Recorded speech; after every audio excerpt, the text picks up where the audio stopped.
Hola, hola, ¿qué tal? ¿Qué tal amigos? ¿Qué tal amigas? Me da muchísimo gusto saludarlos por este medio y sobre todo compartir esta valiosa información de esta conferencia que he titulado ¿Cómo mantener el control mental en la era digital?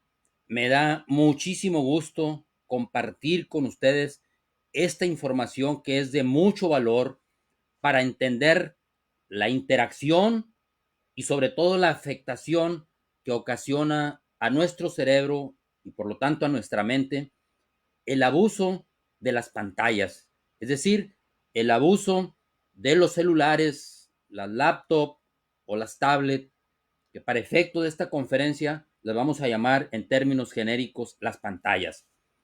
Y seguramente para ninguno de ustedes que me están escuchando y viendo en este momento, es un secreto que el uso del Internet ha cambiado radicalmente nuestra manera de ser, pero sobre todo nuestra manera de percibir el mundo. Es por eso que es muy importante que entendamos esta interacción que tenemos con las pantallas para que podamos usarlas responsablemente a fin de sacarles el mejor provecho.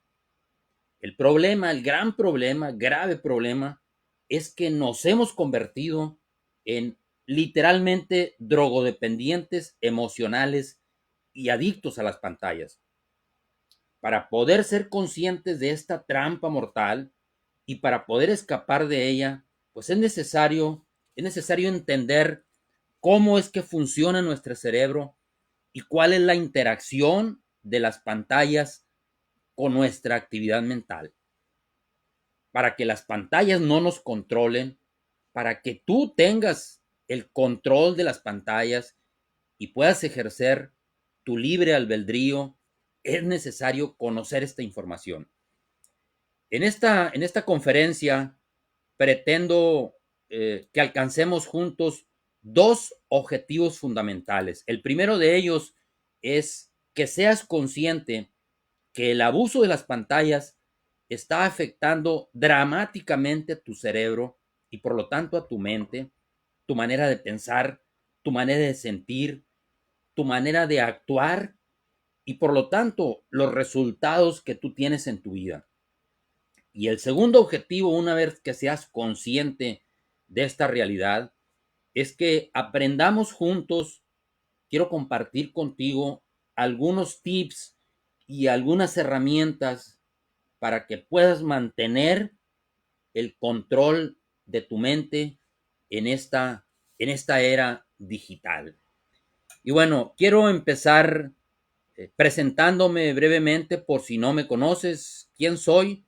Bueno, antes que nada debo decirte que soy un apasionado estudioso del comportamiento humano y he dedicado muchas horas de mi tiempo a estudiar, a investigar y a reflexionar acerca de las leyes naturales y de los patrones mentales que conducen al éxito. Eso me ha llevado pues a estudiar. Soy licenciado en filosofía por la Universidad del Valle de Atemajac. Soy coach de vida y mentor. Tengo varios diplomados en teología, en microenseñanza educativa, en comunicación e imagen corporativa, en marketing electoral y liderazgo político, en gerencia de campañas políticas y últimamente en programación neurolingüística y su relación con la ley de la atracción. Pero también he dedicado muchas horas de estudio, de investigación y de reflexión a tratar de entender los factores internos, pero también los factores externos que limitan nuestro potencial. Debo decirte, pues, en términos generales, que soy un ser humano en autoconstrucción, seguramente al igual que tú, porque te decía, me he enfocado mucho en estudiar cuáles son esos factores externos y cuáles son esos paradigmas que limitan nuestro potencial, porque si bien es cierto que todos nacemos con un potencial infinito, que nos puede permitir lograr cualquier cosa que nos propongamos, también es cierto que existen muchas creencias, muchos paradigmas limitantes, así como también circunstancias externas y condiciones que también a veces nos están frenando. Y una de esas es que yo considero que en este mundo contemporáneo literalmente vivimos atrapados entre pantallas. Es precisamente el uso, pero sobre todo el abuso de las herramientas digitales, uno de esos factores externos de nuestra vida que nos está limitando actualmente y que nos mantiene atrapados como miras ahí en esa imagen. Por eso es tan importante que entendamos la interacción que existe entre nuestro cerebro, entre nuestra mente y el mundo virtual de las pantallas. Bueno, comencemos pues por entender qué es y cómo funciona nuestra mente. Lo primero que tenemos que entender es que somos lo que pensamos y obviamente pensamos con la mente. Fíjate que por más de 5,000 años de historia registrada, todos los pensadores, filósofos, llámense teólogos, psicólogos, sociólogos, están común y unánimemente de acuerdo en que somos literalmente lo que pensamos. Es decir, que nuestros pensamientos crean nuestra realidad. Tal como piensa el hombre en su corazón, así es su vida, dice la Biblia. En esta verdad coinciden, pues, pensadores de todas las épocas y de todas las culturas, como los que ahorita vemos en pantalla. El rey Salomón, Siddhartha Gautama, el gran filósofo Aristóteles, Marco Aurelio, el emperador romano llamado el Sabio. También en la época contemporánea, por supuesto, el gran Napoleón Hill y últimamente el doctor Joe Dispenza, quien ha estudiado mucho este tema de la relación, este tema de la mente, este tema del comportamiento humano. El doctor Joe Dispenza es un gran neurocientífico de nuestros días. Bueno, todos, al final de cuentas, todos los pensadores de todas las épocas, si en algo están común y unánimemente de acuerdo, es que es en que nos convertimos en lo que pensamos. Ahora, si es tan importante esta afirmación de que somos lo que pensamos y hay pues un acuerdo tan generalizado, es preciso entender qué es la mente, puesto que pensamos con la mente, no pensamos con el cerebro como algunos creen. El cerebro es el órgano de la mente. Ahora, ¿qué es la mente? Empecemos por este tema tan importante para ir centrándonos y para ir entendiendo cómo es que afectan el abuso de las pantallas a nuestra mente. ¿Qué es la mente? Bueno, la relación entre la mente y el cerebro, déjame decirte que es lo más parecido a la interacción que se da entre los componentes de una computadora. Tú sabes que una computadora está constituida básicamente de dos elementos: el hardware, que es el aparato, que es el soporte físico, y el software, que es lo intangible, es el programa que hace funcionar a la computadora.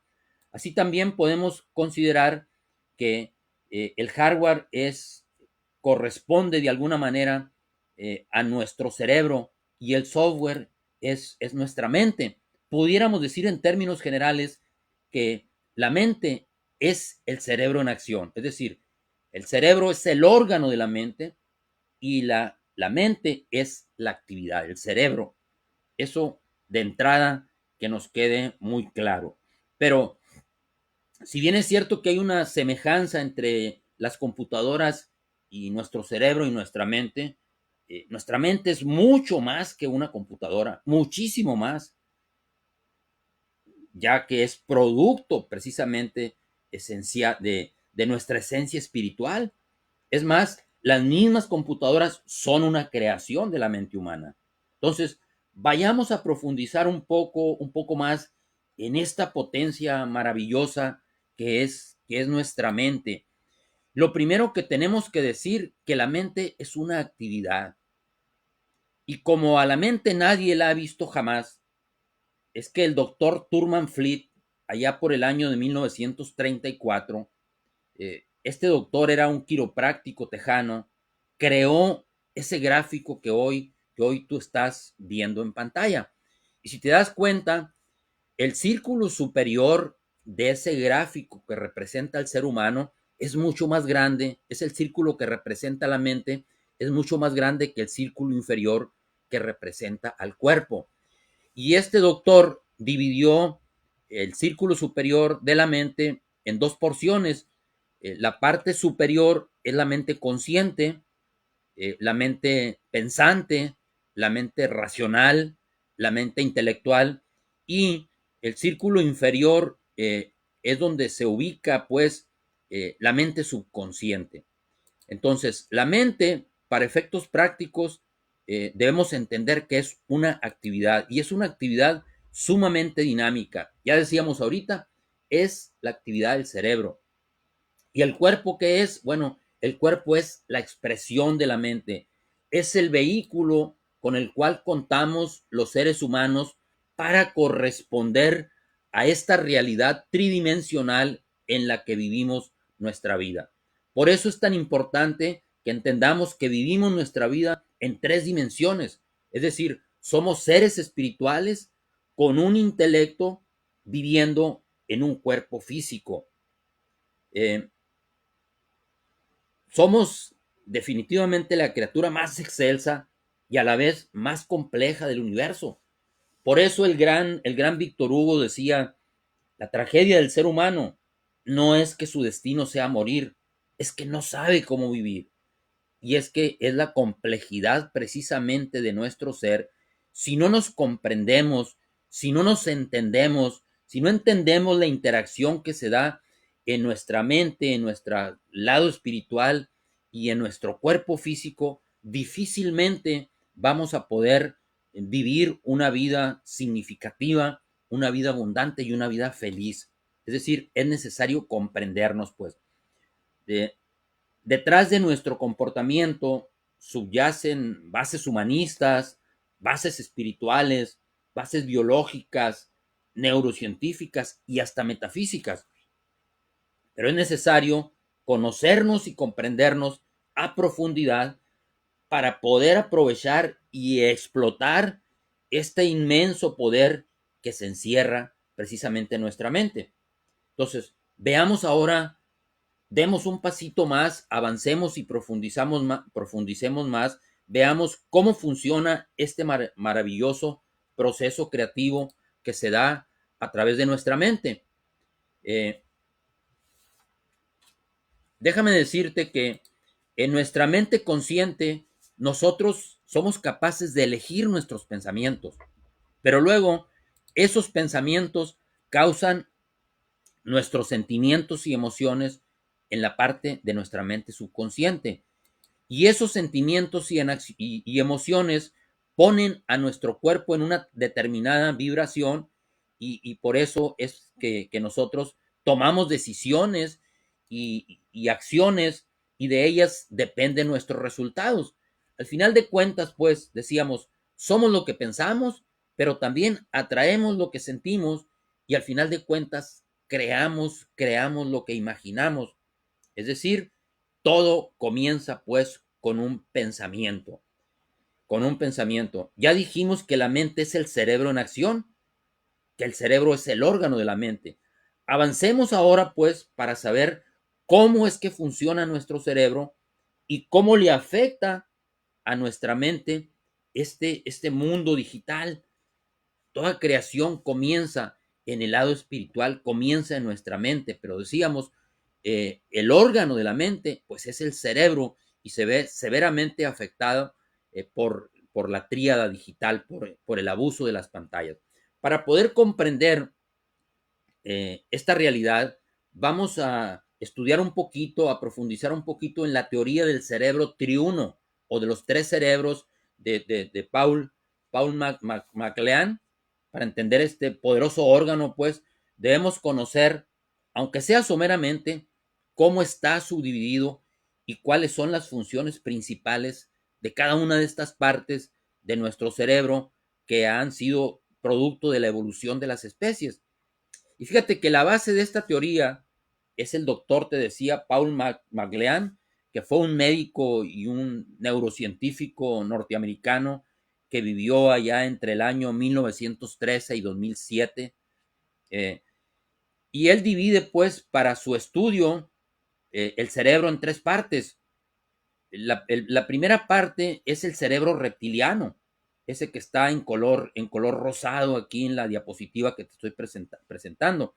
Cerebro reptiliano, también llamado cerebro instintivo, eh, data aproximadamente, de acuerdo con el doctor, de hace más de 500 millones de años.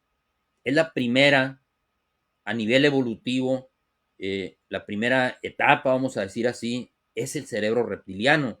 Este se sitúa en el tronco del encéfalo, en la parte de atrás de nuestro encima de nuestro cuello, pues. Esta parte del cerebro es la que compartimos pues con el resto de los animales.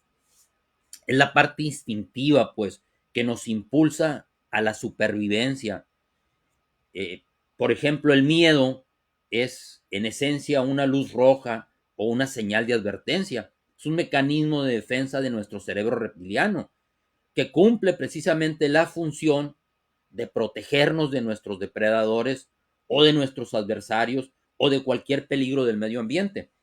Cuando esta parte del cerebro advierte un peligro, pone en funcionamiento una serie de sustancias químicas como la adrenalina y el cortisol que potencian nuestras capacidades de defensa. Te pongo un ejemplo. Si te persigue un perro o un asaltante con una pistola en mano, vas a tener más fuerza en las piernas para correr y para huir del peligro, o en las manos si es que tú decides luchar. Entonces, el miedo es un mecanismo de defensa que es generado en la parte de nuestro cerebro instintivo, de nuestro cerebro reptiliano, y que esencialmente nos protege contra cualquier peligro, pues.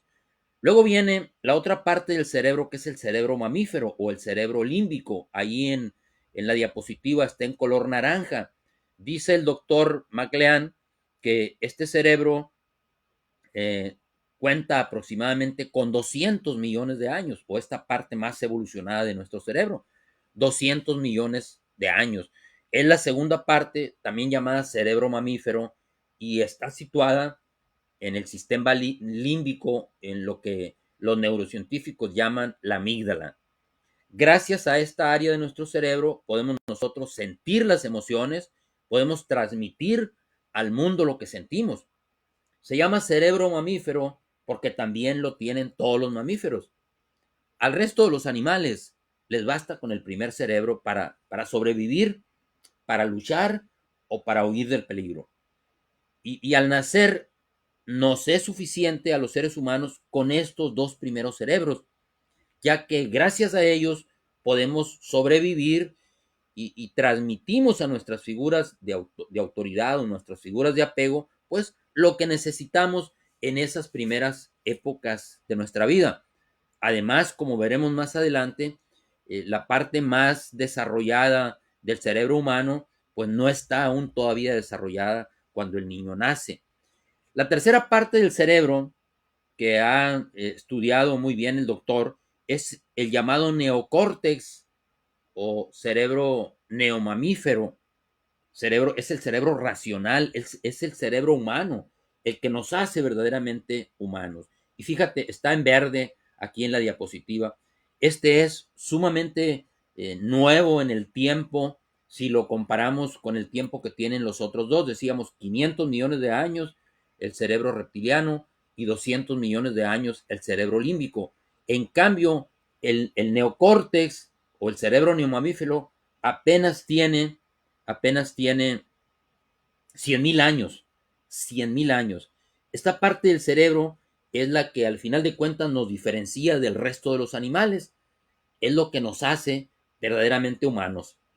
Y gracias, porque es gracias al neocórtex que podemos pensar, podemos reflexionar, podemos hablar, podemos simbolizar, compartimos lo que nos sucede, podemos utilizar la lógica, creamos la cultura en todas sus expresiones. Es decir, a través de esta parte del neocórtex es donde se desarrolla toda la función cognitiva humana. Y aquí quiero que pongas muchísima atención.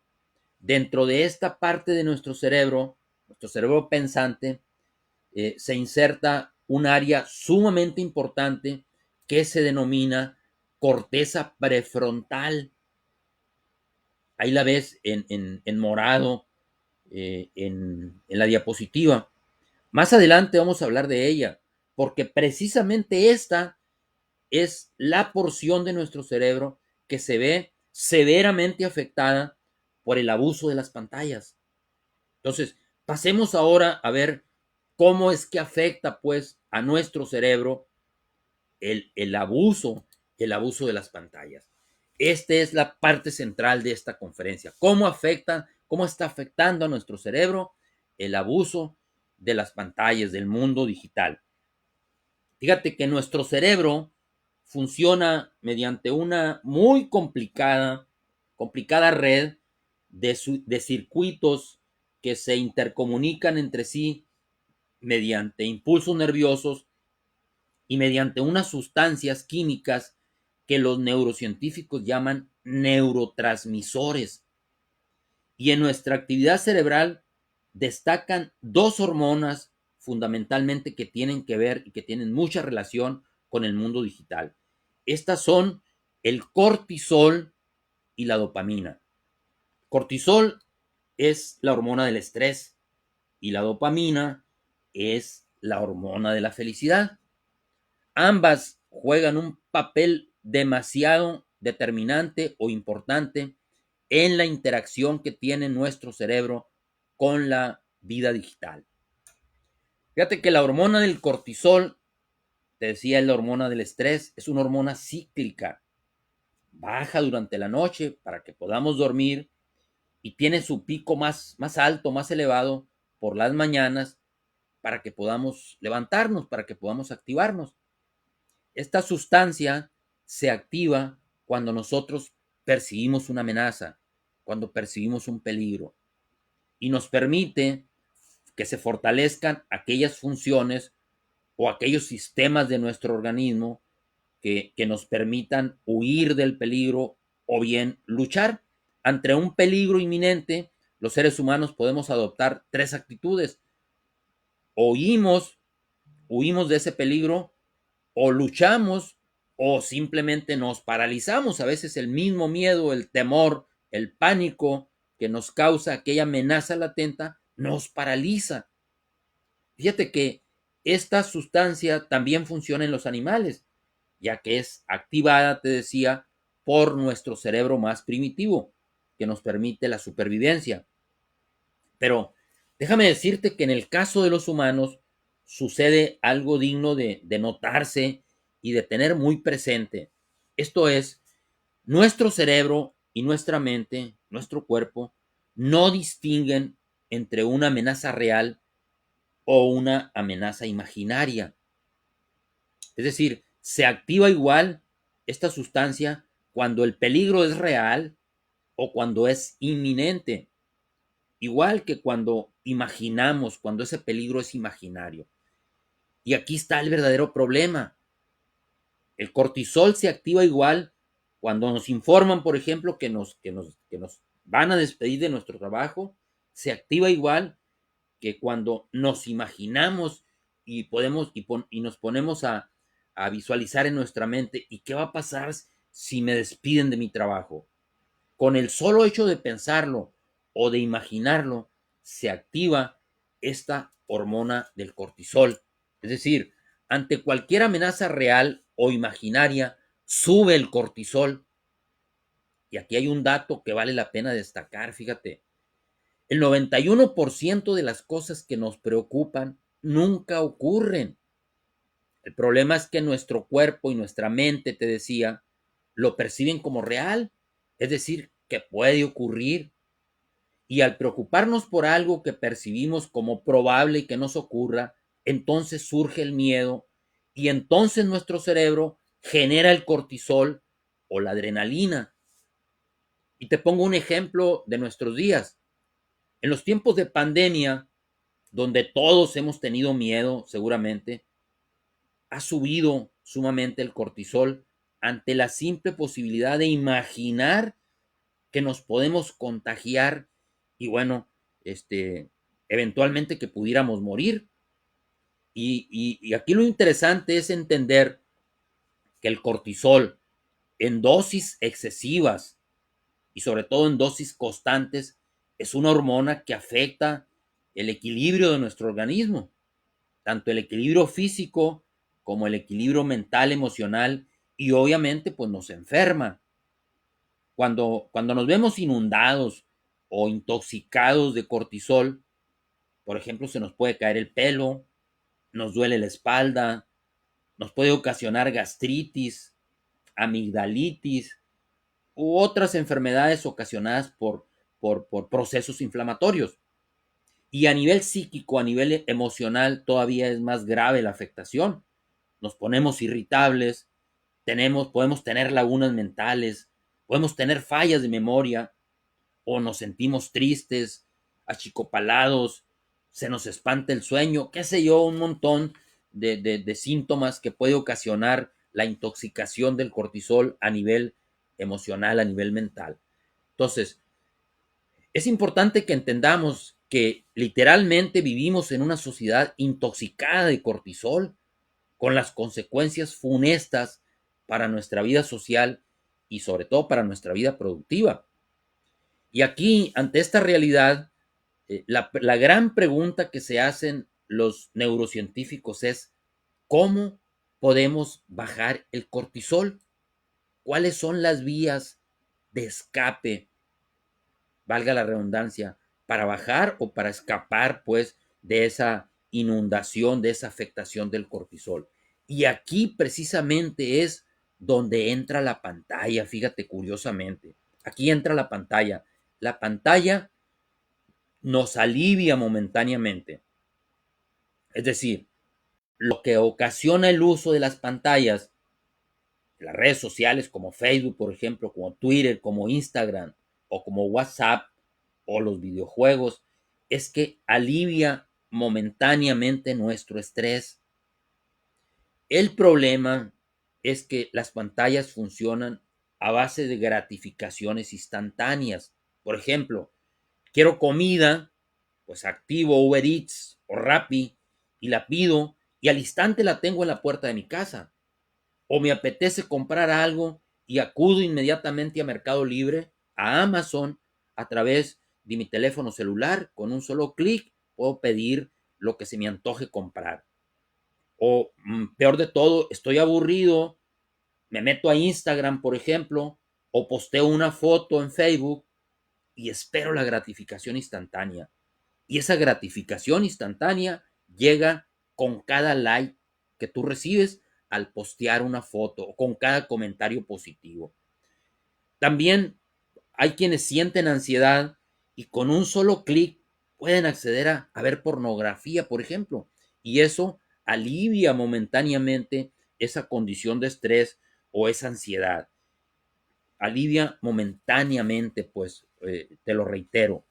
Y aquí es donde entra en juego precisamente esa otra hormona que es la hormona de la dopamina, que está implicada precisamente en las conductas adictivas, ya que es la causante de las sensaciones placenteras que nosotros sentimos. Es por eso que nos hemos vuelto literalmente adictos a la pantalla. Es decir, nos hemos convertido en drogodependientes emocionales gracias al abuso de las pantallas. Y esto, fíjate, el cofundador de Facebook, Tim Parker, no le quedó más remedio que reconocer en un congreso médico en Filadelfia. Él dijo, reconocemos que hemos creado Facebook para crear adictos. En el corazón de Silicon Valley, donde está la mayor parte de las empresas de tecnología, existe un laboratorio que se dedica precisamente a investigar, a estudiar la forma de cómo pueden controlar nuestra atención y cómo nos pueden hacer adictos cada vez más. Y bueno, esa es una gran realidad.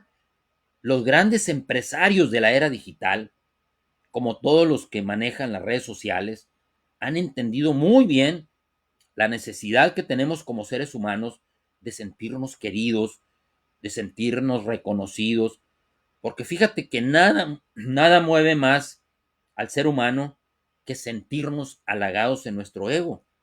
Y así, al haber entendido esta condición humana, así es que crearon el botón de like en Facebook, por ejemplo. Y cada vez que tú posteas alguna foto, cada vez que recibes un me gusta o un comentario favorable, sientes una gratificación instantánea que te alivia gracias al efecto precisamente de la dopamina, a la gratificación instantánea y pasajera que nos proporciona la pantalla, subyace pues el efecto de la dopamina. Cada me gusta o cada comentario positivo que tú recibes es como si tu cerebro, tu cuerpo recibiera una inyección de dopamina. Es decir, como si recibieras una droga.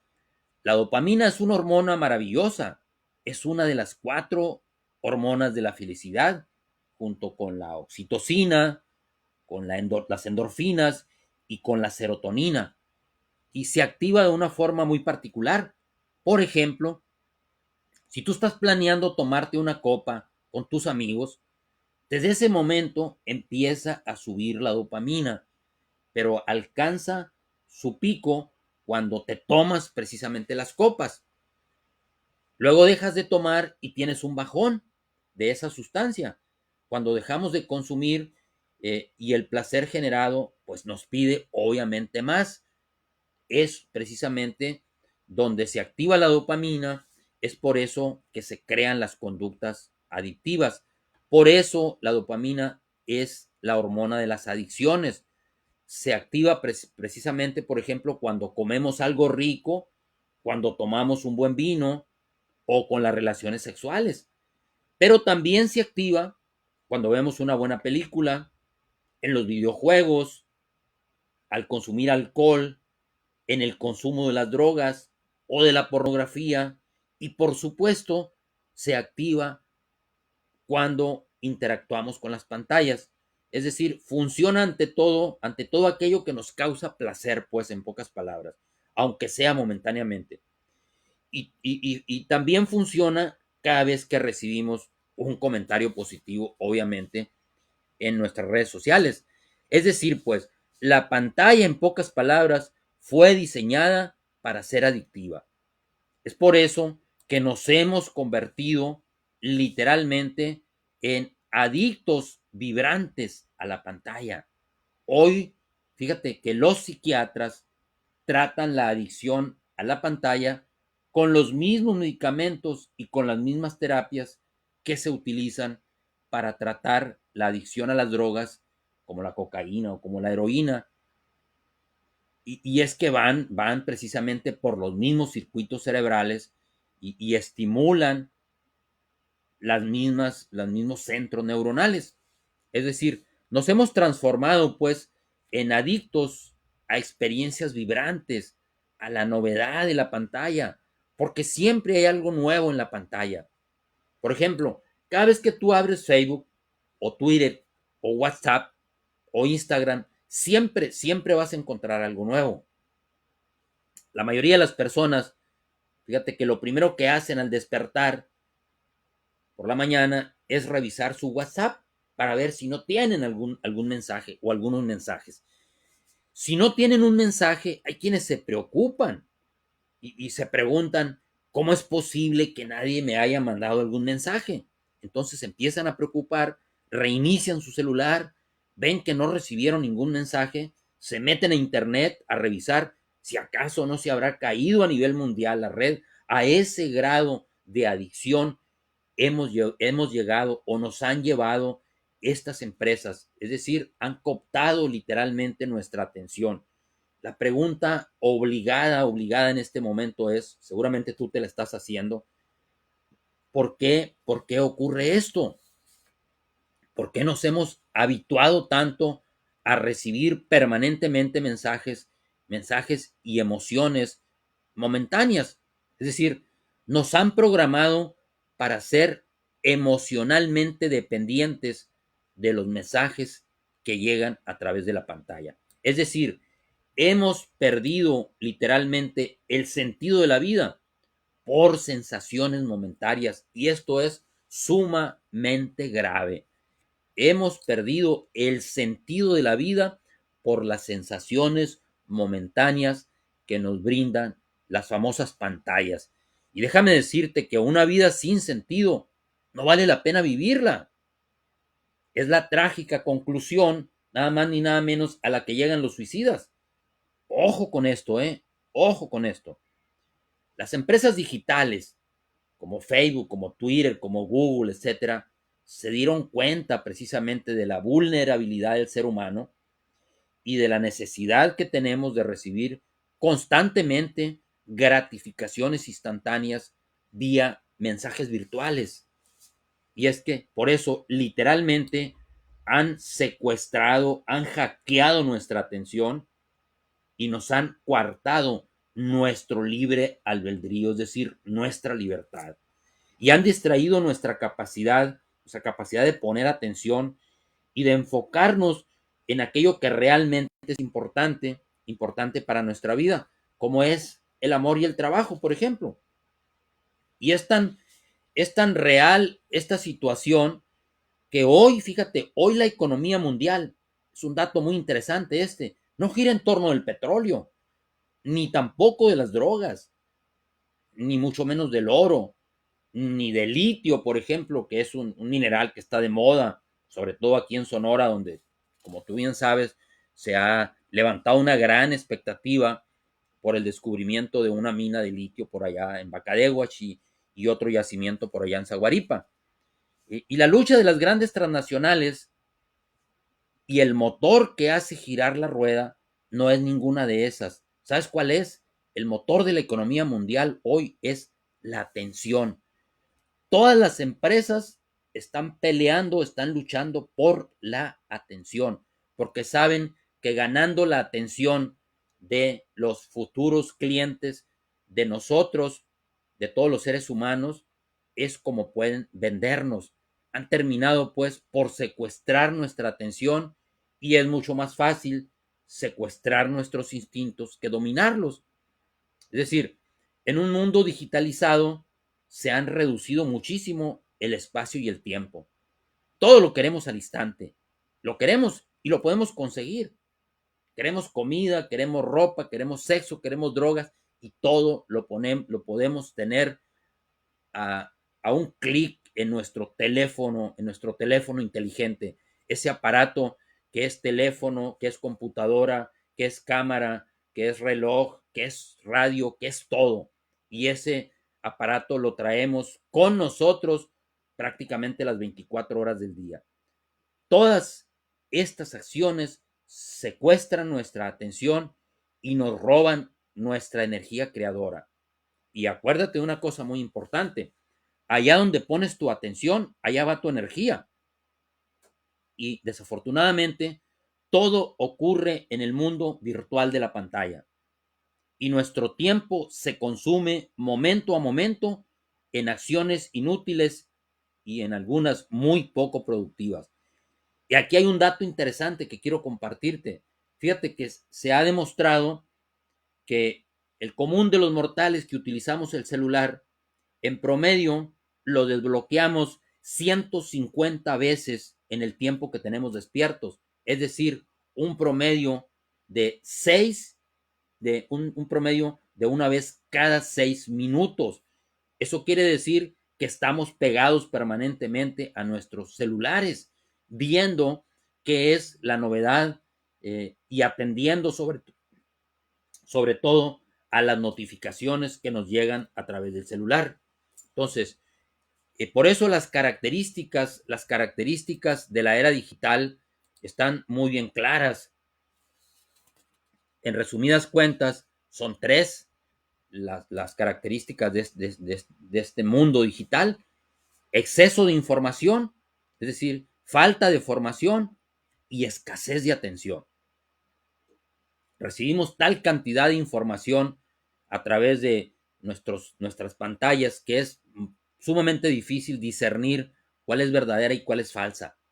Y siempre hay algo nuevo y la novedad nos atrapa y nos consume tiempo y nos consume energía. Además, carecemos de la formación para lidiar con esta vorágine de información que siempre nos está agobiando y por consecuencia nos roba la atención en detrimento de nuestra productividad. Esto ocurre tanto en el hogar como en el trabajo y hasta en la vida social.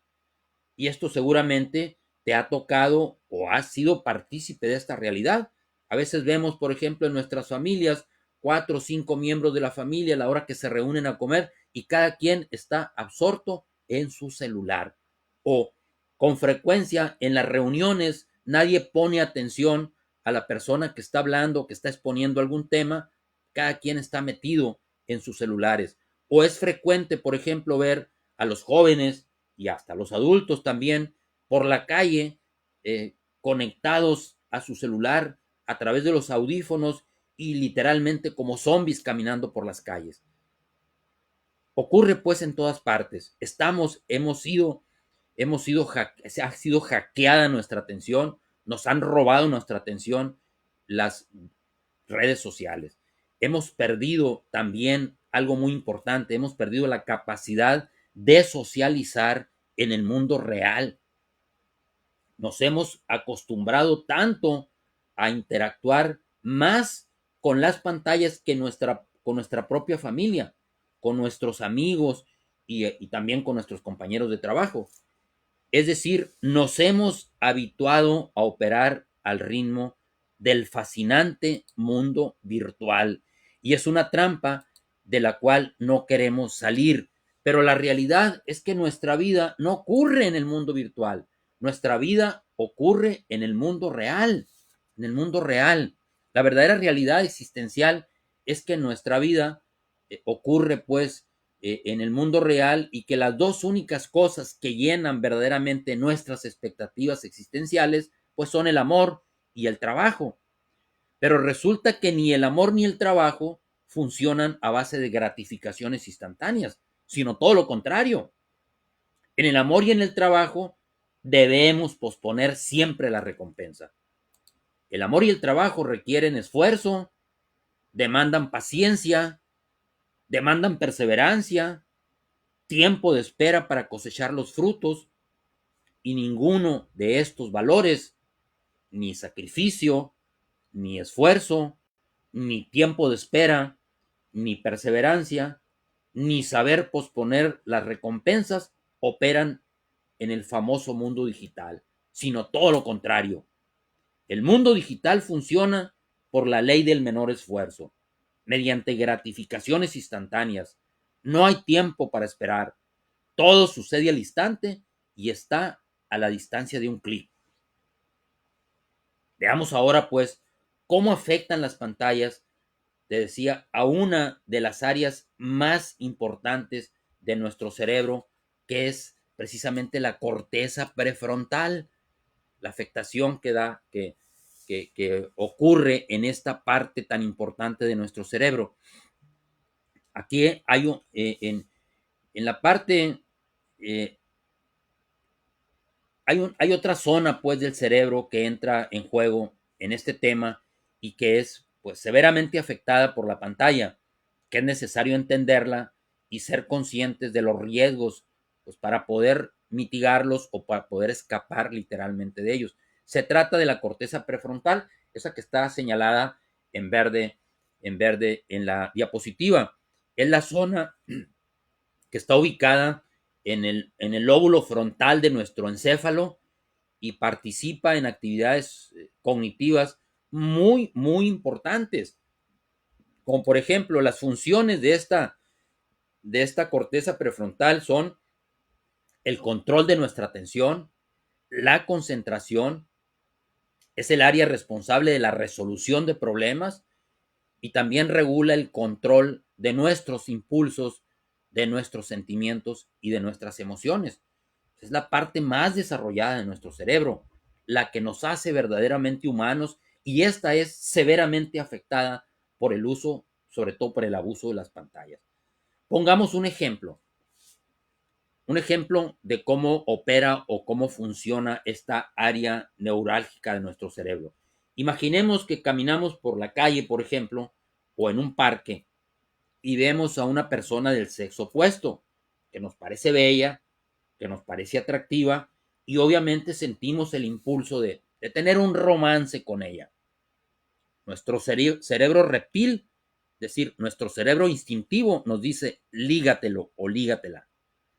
Entonces entra en juego precisamente la corteza prefrontal, que es la que se encarga de disuadirnos con razones como estás casado, tienes compromiso, no te conviene, debes respetar, etcétera, etcétera. Es decir, aquí entran en juego nuestras creencias, nuestros principios y nuestros valores, y obviamente las leyes establecidas por el orden social, por la sociedad, que influyen en nuestra actitud y en nuestro comportamiento. Es decir, la corteza prefrontal es el centro neurológico de la voluntad. Fíjate qué importante. La voluntad es la facultad intelectual que le da verdadero poder a nuestra mente.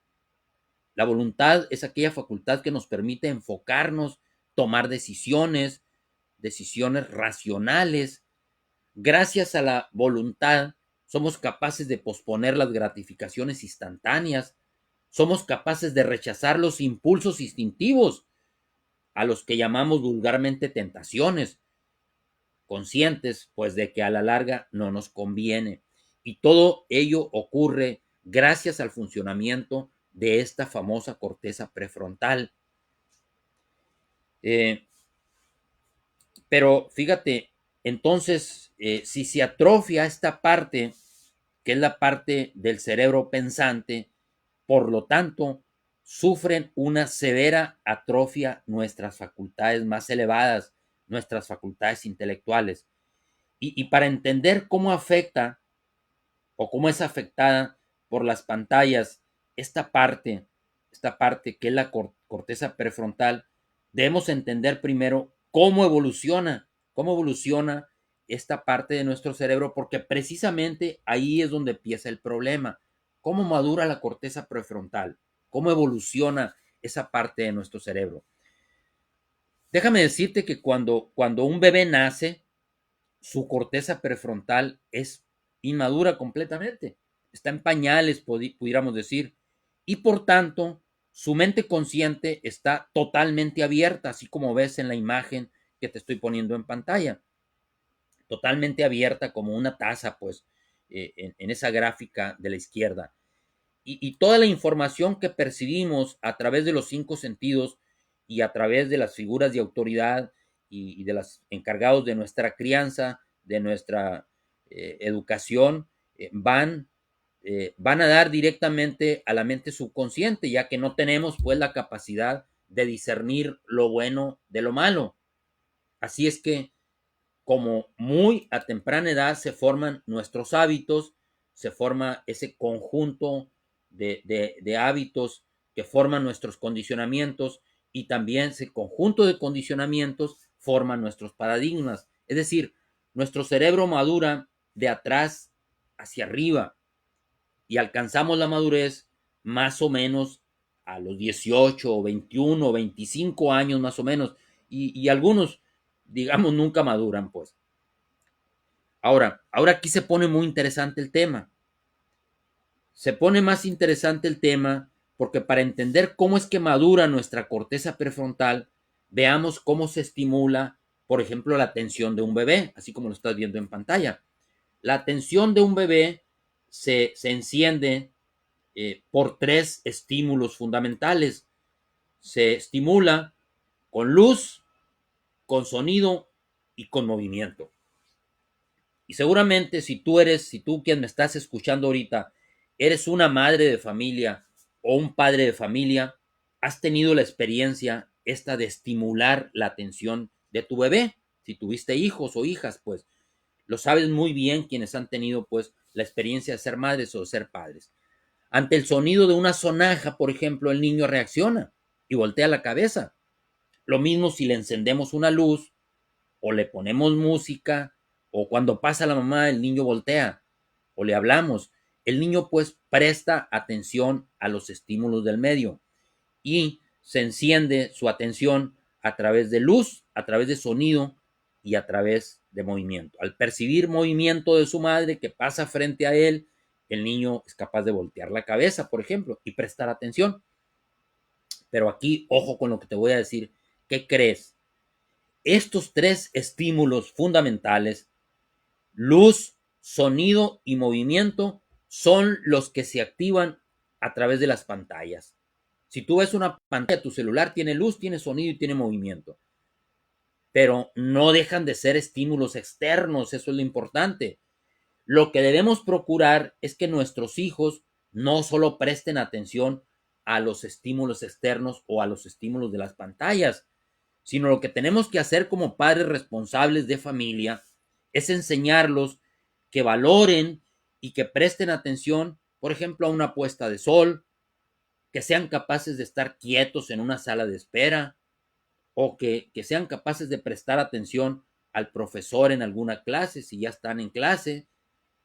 Entonces, ¿qué pasa cuando le damos a nuestros hijos de 1 o de 2 o 3 años de edad una tablet o un teléfono inteligente? ¿Saben qué ocurre?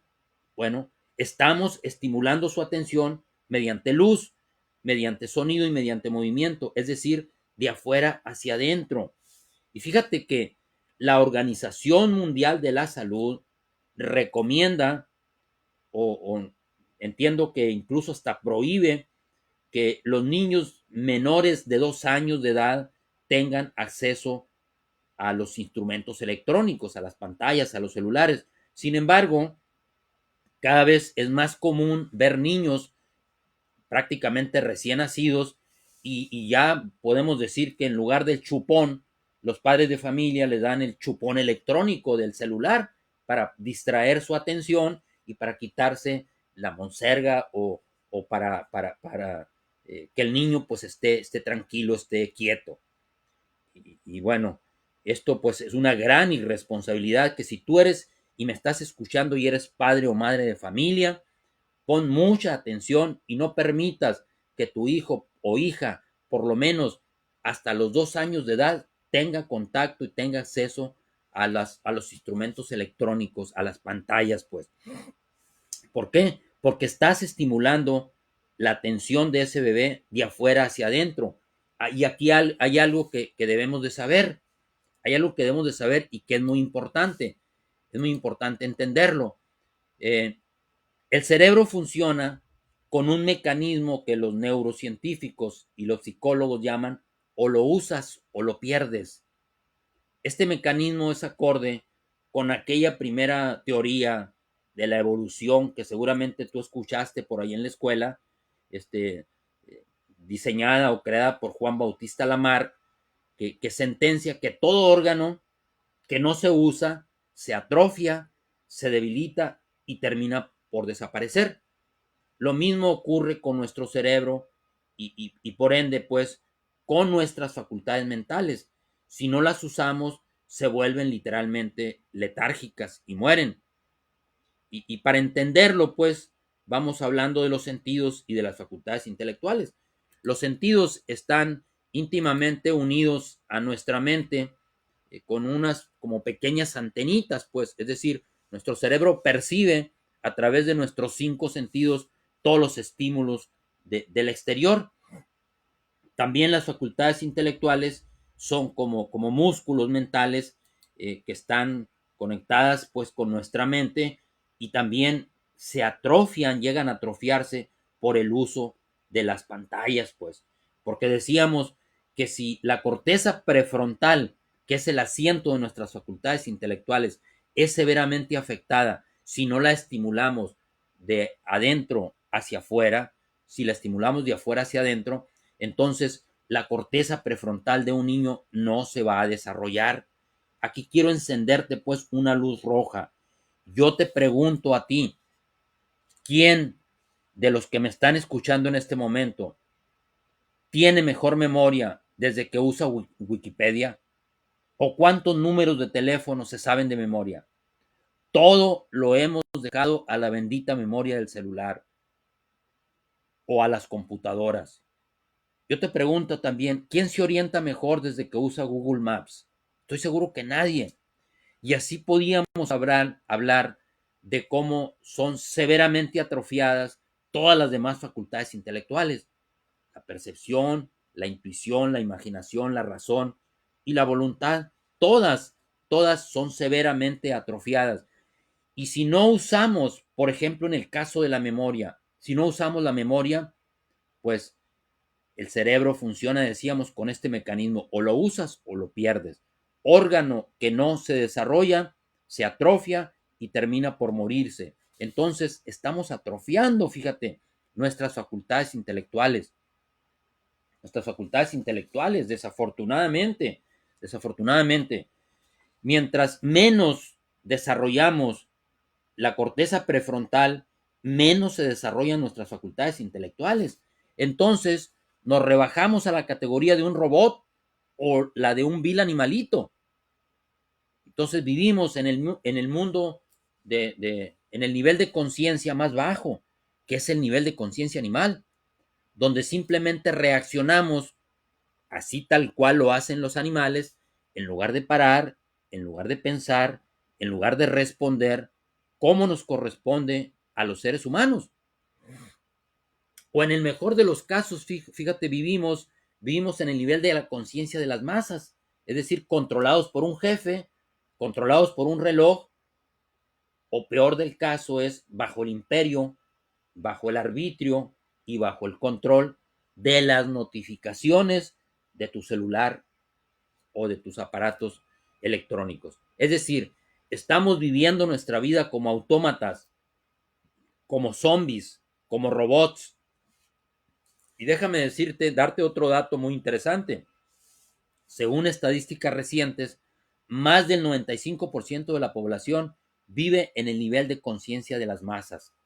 La triste realidad es que el uso permanente, pero sobre todo el uso abusivo e indiscriminado de las pantallas en esta era digital, nos está literalmente deshumanizando y rebajándonos a actuar como animales o, en el mejor de los casos, como máquinas, como robots. Y es que al estimular desde fuera, mediante luz, sonido y movimiento, nuestra corteza prefrontal y sobre todo la de nuestros niños y de nuestros jóvenes, estamos atrofiándola, ¿sí? O simplemente no se está desarrollando adecuadamente, ya que el cerebro se desarrolla, como te decía ahorita, de adentro hacia afuera y no de afuera hacia adentro. Y fíjate que a este fenómeno de la atrofia de estas facultades mentales y de esta corteza prefrontal, a este fenómeno los médicos, la ciencia médica, los neurocientíficos la llaman demencia digital. Y las consecuencias, ojo, las consecuencias no se dejan esperar. Cada vez se incrementa más el número de niños y de adolescentes con el famoso trastorno por déficit de atención con hiperactividad, el famoso TDAH, debido precisamente a la hiperestimulación de las pantallas. Entonces, ¿qué podemos hacer? ¿Qué podemos hacer? Esa es la gran pregunta. ¿O qué debemos hacer? Bueno, hay ciertas actividades para desarrollar la corteza prefrontal desde dentro, como debe ser. Y solamente te comparto algunas. Practicar el mindfulness. ¿Qué es el mindfulness? Es la atención consciente. Es una herramienta mental que está muy de moda y que la están utilizando cada vez más en las escuelas de conciencia, para elevar el nivel de conciencia. Y es una técnica que consiste pues en prestar atención, es decir, aquietar nuestra mente y poner atención. También, obviamente, escuchar buena música, prestar atención a una buena conferencia, asistir a cursos de desarrollo personal, leer libros de autoayuda, practicar juegos didácticos, por ejemplo, como el ajedrez. Todas estas son actividades que pueden ayudar a tu hijo o a tu hija a desarrollar, o a ti mismo, a ti misma, a desarrollar adecuadamente la corteza prefrontal desde dentro, desde dentro. Bueno, por estas razones es sumamente urgente poner un alto y hacer conciencia y poner un remedio que mitigue pues esta drogodependencia digital, porque la creatividad y la productividad pues demandan de nuestra atención, y la nueva realidad en que estamos viviendo está demandando cada vez más niños y jóvenes con una corteza prefrontal bien desarrollada, que sean capaces de poner atención, que sean capaces de resolver problemas, con una fuerza de voluntad capaz de enfocarse y capaz de persistir, es decir, con facultades intelectuales bien desarrolladas. Es decir, requerimos condiciones y estados de calma y de atención para crear. Nadie ha descubierto nada o ha creado nada grande en la historia de la humanidad en momentos de hiperactividad o en momentos de hiperestimulación. Sabemos, por ejemplo, que Newton descubrió intuitivamente la ley de la gravedad mientras reposaba relajadamente y reflexionaba a la sombra de un manzano. Y al ver caer una manzana, en ese momento de reflexión, de calma, de tranquilidad, pudo, pudo descubrir intuitivamente la famosa ley de la gravitación universal o la ley de la gravedad. También, obviamente, la filosofía y la ciencia surgieron mientras los filósofos caminaban serenamente allá por los jardines de la academia en Atenas, en la antigua Grecia. Es decir, la concentración, la calma y la atención son condiciones básicas para despertar ese gen dormido de la creatividad. Es decir, requerimos poner atención al desarrollo de nuestra corteza prefrontal para poder desarrollar nuestras facultades elevadas, nuestras facultades intelectuales. Y yo me atrevería a ir aún más lejos todavía. Y aquí dejo para la reflexión lo que voy a decir a continuación. Quizá haya que dar un giro, un nuevo giro a la educación. Para poder entender esto, me voy a referir a un texto famoso del libro Piense y hágase rico de Napoleón Hill. Napoleón Hill dice, una persona educada no es aquella que posee un cúmulo de conocimientos generales o conocimientos especializados, sino la que ha desarrollado sus facultades intelectuales a tal grado que sea capaz de atraer a su vida cualquier cosa que se proponga sin lesionar intereses de terceras personas. Es decir, desarrollar las facultades intelectuales es desarrollar también nuestra corteza prefrontal. Y como ya lo vimos antes, las pantallas no nos están ayudando a madurar adecuadamente la corteza prefrontal y están limitando demasiado, están obstruyendo el desarrollo, por ende, de nuestras facultades intelectuales. Nuestras facultades intelectuales, en lugar de evolucionar, de crecer, se están volviendo letárgicas gracias al abuso o por efecto del abuso de las pantallas. Entonces, ¿qué tenemos que hacer? ¿Qué tenemos que hacer? ¿Tenemos que tirar a la basura las herramientas digitales? Esa es la gran pregunta. Por supuesto que no, por supuesto que no, pero hay que saber usarlas. Significa que debo ser yo quien domine al dispositivo y no el dispositivo quien me domine a mí. Aquí está la clave de este tema tan interesante. Y para esto yo les recomiendo, aquí entre paréntesis, que vean el documental El dilema de las redes sociales. Está en Netflix, por ahí lo pueden buscar y verlo para que complementen esta información. Bueno, ante esta cruda y peligrosa realidad, la pregunta que se impone es, ¿qué podemos hacer para recuperar el control mental en esta famosa era digital? ¿Qué hacer? ¿Qué podemos hacer? No podemos, obviamente, tirar a la basura nuestros instrumentos digitales. ¿Por qué? Porque son muy necesarios y son muy importantes. Tenemos que saber usarlos y usarlos responsablemente. Para ello te voy a dar por lo menos 4 tips que te puedan ayudar, valiosos. Primer tips que te quiero dar, inmediatamente elimina las notificaciones de todas tus redes sociales y de vez en cuando pon el celular en modo avión. Quizá puedas dejar las más necesarias, como el WhatsApp, y hay manera de poner un sonido especial para recibir notificaciones, pues, de las personas más importantes, como puede ser tu jefe o como puede ser tus familiares cercanos, las más necesarias. Mientras más notificaciones tengas activadas en tus redes sociales, más tentaciones vas a tener de ir a la pantalla cada momento que suena una notificación. Por ejemplo, si tú tienes conectado o conectada a tu celular todas las redes sociales, si tienes Facebook, si tienes Twitter, si tienes Instagram, si tienes TikTok, si tienes otras plataformas, y todas tienen notificaciones activadas, cada rato te va a estar sonando tu celular y te va a estar pidiendo tu atención.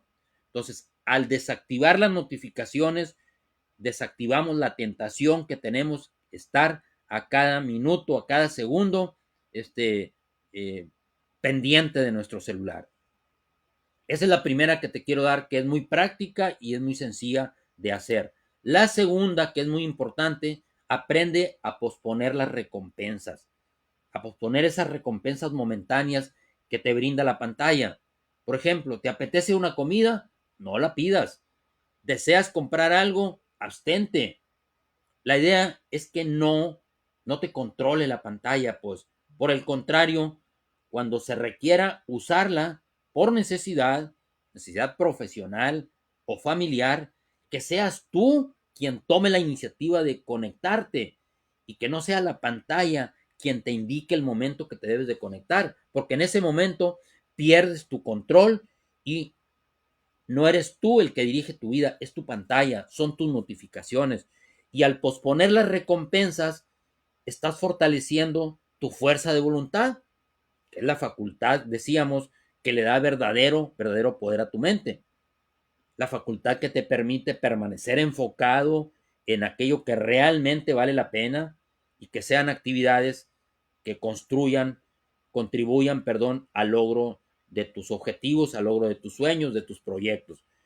Fíjate que una persona con fuerza de voluntad llega más lejos que una persona con un coeficiente intelectual elevado. Entonces, fortalece tu voluntad posponiendo las recompensas, no haciéndole caso instantáneamente a las notificaciones de tus redes sociales.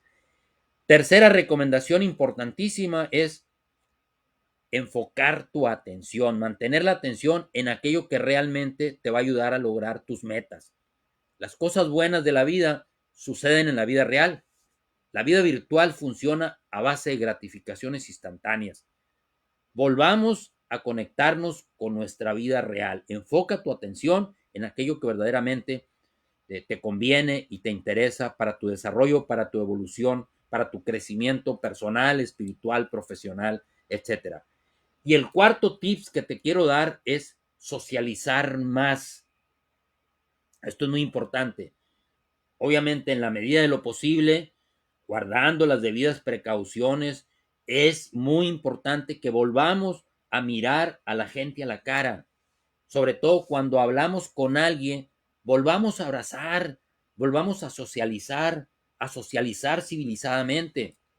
Volvamos a generar espacios de conexión emocional, de conexión espiritual. Esta maldita pandemia nos ha mermado mucho la capacidad de socializar. Durante 2 años nos han dicho, no saludes, no te acerques, no beses, no abraces, y eso ha generado miedo. y nos ha hecho fríos, nos ha hecho insensibles, ha cambiado literalmente nuestras costumbres, nuestra necesidad de socializar. Abracemos a nuestros seres queridos, atrevámonos a abrazar. Está demostrado que los abrazos generan la hormona llamada oxitocina, que es la hormona de la lactancia, y ayuda muchísimo a bajar el cortisol, que es la hormona del estrés, como decíamos ahorita.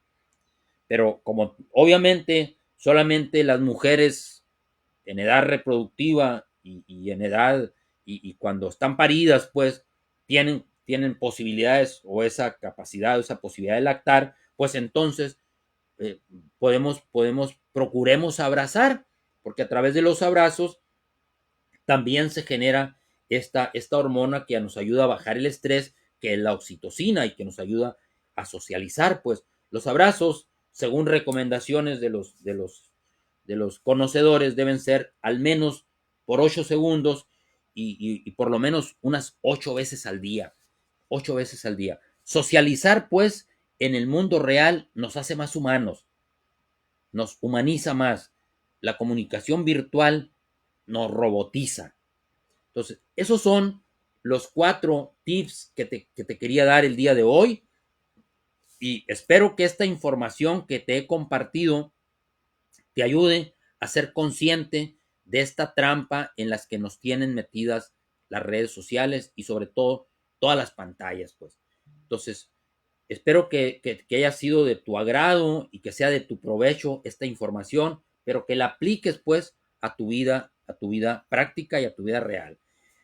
Para cerrar esta charla, esta disertación, quiero invitar al gran escritor y filósofo británico James Allen con este pensamiento inspirador tomado de su libro Como un hombre piensa, que se lo recomiendo ampliamente. Dice James Allen, la serenidad de la mente es una de las más bellas joyas de la sabiduría. Es el resultado largo y paciente en el dominio de sí mismo. Mantén tu mano firme sobre el timón de tus pensamientos. En la barca de tu alma se reclina el maestro al mando. Tu poder en él solo está dormido. Despiértalo. El control de ti mismo es poder. El pensamiento correcto es maestría. La la calma es poder. Te agradezco infinitamente tu atención. Gracias por la oportunidad de compartir contigo esta valiosa información que espero, como te decía ahorita, te sea útil para mantener el control mental y sacar el mejor provecho a los avances tecnológicos de esta era digital. Espero verte muy pronto. Muchísimas gracias. Gracias.